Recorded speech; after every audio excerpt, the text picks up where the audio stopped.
Supreme court को आज भारत के सॉलिसिटर जनरल ने भी एक तरह से आईना दिखाया। ये मिलॉर्डों का जो एक एक खेल होता है, उस खेल को खत्म किया कि हेट स्पीच पे जो ज्ञान था, इसी ढंग की कोई यात्रा निकलेगी तो उस पे रोक हो जानी चाहिए। सुप्रीम कोर्ट जैसी संस्था भी ऐसा लगता है कि किसी पर्टिकुलरली मजहब के लिए सिर्फ सोच रहा है, ये जानते हुए कि ओवैसी ने क्या जहर उगला, ये जानते हुए कि राजस्थान में सरतन से जुदा में क्या हुआ, लेकिन नुपुर शर्मा को सजा, नुपुर शर्मा पर टिप्पणी। आज भी सुप्रीम कोर्ट ने जो एक खेल किया, वैसे सॉलिसिटर जनरल ने, तुषार मेहता जी ने सुप्रीम कोर्ट को पूरा नकाब उतार दिया कि ऐसे चलेगा नहीं अब आपका, कि आप एक खास मजहब के लिए इस तरह करते रहेंगे। क्या आपको लगता है कि योगी वाला मिजाज जब तक दूसरे राज्य के मुख्यमंत्रियों में नहीं आएगा तब तक इसकी संभावना नहीं है कि पूरे देश की चीजें खत्म हो पाएंगी? ना नहीं, मनीष जी बहुत बढ़िया, इसका एक जवाब दे दूं।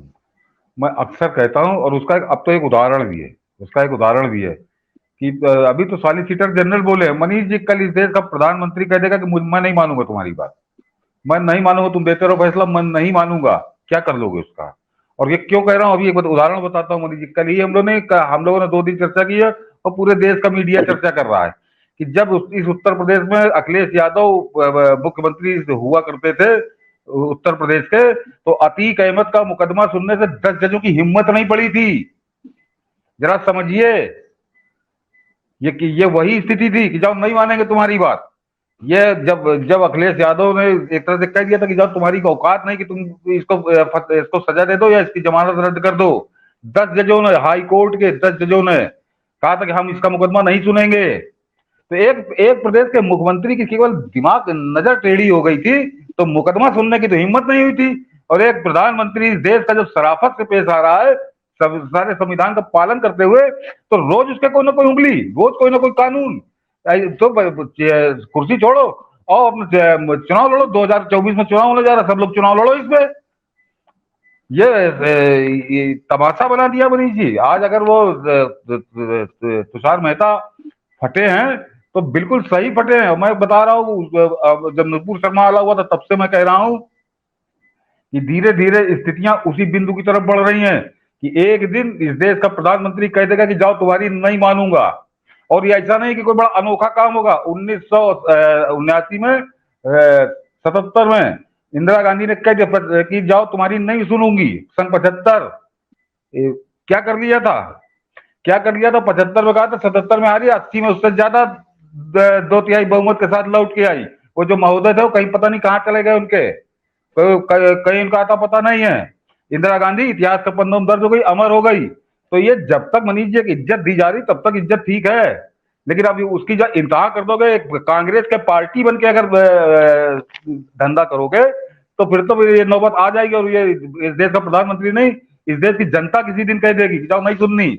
और मैं अभी ताजा उदाहरण बता रहा हूँ दर्शकों, वो प्रकरण सारे दर्शकों ने सुना होगा कि अतीक अहमद का मुकदमा मारे डर के, बार बार कह रहा हूं कि मारे डर के, इलाहाबाद हाईकोर्ट के 10 जजों ने सुनने से मना कर दिया था, क्योंकि उत्तर प्रदेश का जो मुख्यमंत्री था वो अतीक अहमद को समर्थन कर रहा था, उसको पूरा संरक्षण दे रहा था। तो हिम्मत नहीं पड़ी थी 10 जजों की कि सजा सुनाना तो बड़ी दूर की बात कि अतीक का मुकदमा सुन ले हाई कोर्ट के जज। तो ये क्या कहूं मनीष जी, तो आज जो सॉलिसिटर जनरल फटे हैं वो बिल्कुल सही फटे हैं। बिल्कुल सर, और जैसा कि कानून की भाषा में कहते हैं सॉलिसिटर जनरल का मतलब भारत सरकार होता है। वो भारत के सॉलिसिटर जनरल मतलब भारत सरकार का पक्ष रखते हैं वो कोर्ट में। आज उन्होंने कहा कि आप मर्यादा तोड़ रहे हैं, आप नपुंसक भारत सरकार को नहीं कह सकते, ये राज्यों का मामला है। और जब आप इशारा कर रहे हैं, और बड़ी चालाकी से आज सुप्रीम कोर्ट के जज ने नेहरू किससे तुलना कर दी, नेहरू और एक होता ना सेकुलरिज्म का जो चाल जो है कालनेमी स्टाइल में, वाजपेयी की भी चर्चा कर दी कि वाजपेयी और नेहरू जो है ना, उन्हें लोग सुनने के मतलब तुम मैटर कुछ और सुन रहे हो, यहाँ पॉलिटिकल बना रहे हो। इन्हें सिर्फ हिंदुओं का दिखता है यदि किसी ने रिएक्शन में कुछ कर दिया। लेकिन इस देश में वन साइडेड जो हो रहा है, ये बेहतरीन उदाहरण है कि यदि भावनाएं भड़कती है तो उत्तर प्रदेश जैसे दंगाई प्रदेश में हम लोग ये मानते हैं, क्योंकि दंगा के रिकॉर्ड में उत्तर प्रदेश से आजादी से पहले भी भारत की आजादी से पहले जितने उत्तर प्रदेश में दंगा हुए उतने कभी नहीं हुए इतिहास में। आजादी के बाद भी जितने दंगे हुए उत्तर प्रदेश में उससे ज्यादा कहीं नहीं हुए। आज उत्तर प्रदेश में कहीं फसाद नहीं होता, कोई रामनवमी में कोई रोक नहीं हुई, किसी होली में रोक नहीं हुई, जो दंगाई प्रदेश था। लेकिन दूसरे राज्य में, महाराष्ट्र में, जहां पे आज भी बीजेपी की सरकार है, महाराष्ट्र में हो जाता है, बंगाल में होता है, बिहार में हो जाता है, झारखंड में हो जाता है। ये संदेश साफ है कि प्रश्रय कौन दे रहा है और कौन मनोबल। यदि उत्तर प्रदेश में रोका जा सकता है सर, ये साफ आप कह रहे हैं कि देश में कहीं भी रोका जा सकता है। इनका मन, इसका मतलब है कि कहीं ना कहीं मिलौडों से भी इनको सबको संरक्षण मिला हुआ है। ना ना, और 6 साल से उत्तर प्रदेश के मुख्यमंत्री योगी आदित्यनाथ 6 साल से करके दिखा रहे हैं ये। और खाली रामनवमी नहीं, सारे व्रत पर्व त्योहार सब करके दिखा रहे हैं। तो ये कोई असंभव नहीं। ये जितने मैंने कहा था कि फर्क समझ लीजिए भाजपा और गैर भाजपाई उसमें। और जो महाराष्ट्र में हुआ तो दर्शक जान लें कि वहां औरंगाबाद, जिसको संभाजी नगर कर दिया गया है, वहां पे ओवैसी की पार्टी का सांसद है, इन्हीं सेक्युलरों की कृपा की वजह से। और वो आज जुलूस लेकर उसको लीड कर रहा था जो दंगा हुआ है, मगर वहां पे काबू कर दिया गया, पकड़े गए हैं। वो नजारा तो बंगाल में है, जहां पे ममता बनर्जी आग लगवाने के बाद खुलकर उन दंगाइयों का पक्ष ले रही है। और देखिए मनीष जी, मैं कुछ बोल रहा था। हाँ मनीष जी, जो नेहरू की बात आपने कही, नेहरू अगर बड़ा पसंद है तो अपने घर में फोटो टांगो, सवेरे उसको अगरबत्ती दिखा के उसकी आरती किया करो। लेकिन इस देश में नेहरू को ना पसंद करने वाले कम से कम 30 करोड़ लोगों ने भाजपा को, नरेंद्र मोदी को वोट दिया है। इसका मतलब उन 30 करोड़ लोग नेहरू का नाम नहीं सुनना चाहते, उस नाम पर थूकना नहीं चाहते। आपको बहुत अच्छा लगता है तो आप 30 करोड़ लोगों पर थोप नहीं देंगे नेहरू को। नेहरू इतिहास के पन्नों में दर्ज है, वहीं दर्ज रहेगा। नेहरू आपके कहने से देवता नहीं बन जाएगा इस देश का।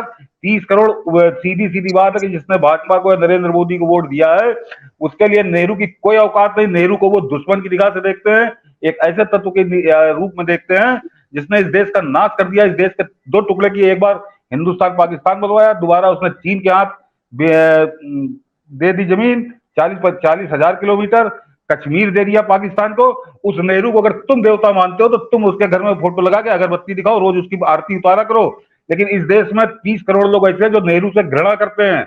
उन 30 करोड़ लोगों पर नेहरू को मत थोपो। कानून का काम करे, कानून का काम करो। बिल्कुल सही सर। ये बड़ी स्ट्रेटजी के तहत बिला वजह आज मतलब सुप्रीम कोर्ट के जज नेहरू घुसेड़ते हैं और बड़ी चालाकी से उन्हें कांग्रेसी एजेंट मिलॉर्ड को ना कह दे, वाजपेयी जी का नाम ले लेते हैं। कमाल की बात यह है, कम से कम मिलॉर्डों को इस तरह के पॉलिटिकल खेल से बचना चाहिए। और भारत के सॉलिसिटर जनरल ने आज नकाब उनका उतार करके खेल कर दिया, और नकाब ऐसा उतारा कि एक जजमेंट देते देते मिलॉर्ड जो है तारीख दे गए। मनीष जी, मैं फिर कह रहा हूँ, ये डिबेट याद रखेंगे लोग कि अभी तो सॉलिसिटर जनरल नकाब उतार रहे हैं। जिस दिन इस देश के प्रधानमंत्री या उत्तर प्रदेश के मुख्यमंत्री ने नकाब उतारी तो मैंने अखिलेश यादव का उदाहरण दे दिया है।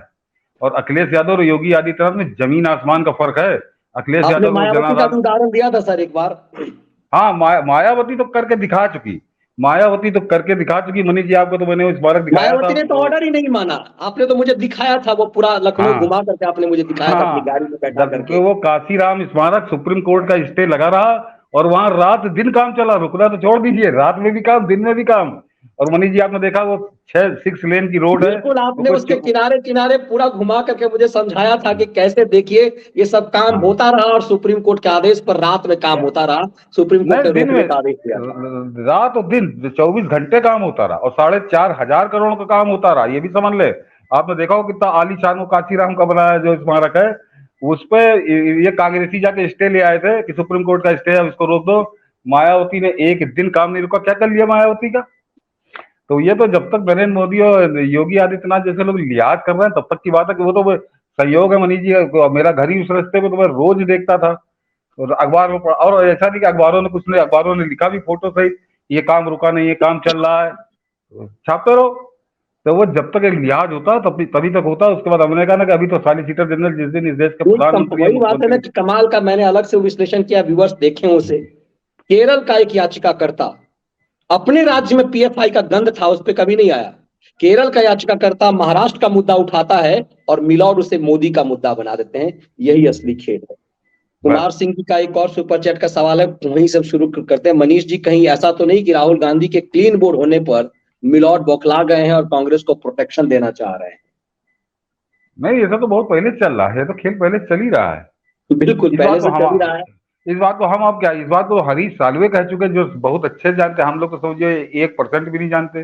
वो तो बहुत पहले कह चुके, 2014 में उन्होंने कह दिया था कि मोदी जीत के आ गए, लेकिन उनको जुडिशियल एक्टिविज्म से बचना होगा और वो झेलना कठिन होगा उनके लिए, वो तो कह चुके वो। आज सत्यापित हो रहा है वो सब। हम्म। बिल्कुल, हाँ, सर सच सच साबित हो रहा है। मतलब मनीष जी, इस जगह बिल्कुल नरेंद्र मोदी नीलकंठ की तरह जहर पी रहे हैं। दर्शक ये समझ ले कि पराकाष्ठा उन्होंने कर दी है। अन्यथा मैंने कहा कि मायावती का तो याद दिला दिया अभी मनीष जी ने। इंदिरा गांधी ने आपा खो दिया था तो कहीं कुछ नहीं हुआ था, कहीं कुछ नहीं हुआ था, सब टाए टाए थे। तो वो है नरेंद्र मोदी, सब कुछ इतना झेल रहे हैं, वो मुझको लगता है कि वो समय आ जाएगा बहुत जल्दी।